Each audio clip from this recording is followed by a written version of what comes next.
मैं समझती हूँ माँ को बोझ नहीं समझना चाहिए, माँ को माँ समझना चाहिए। मेरी जिंदगी सवारी मुझको गले लगा के बिठा दिया फलक पे मुझे खाक से उठा के।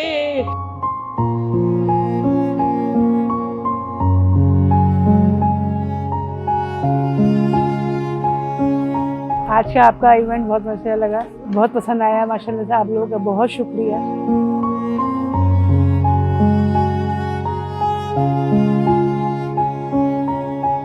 अल्लाह ताला रजवी वालों को बहुत दे, उनके कारोबार में तरक्की अता फरमाए। तो उन्होंने इतना बड़ा हमारे लिए प्रोग्राम रखा माओं के लिए।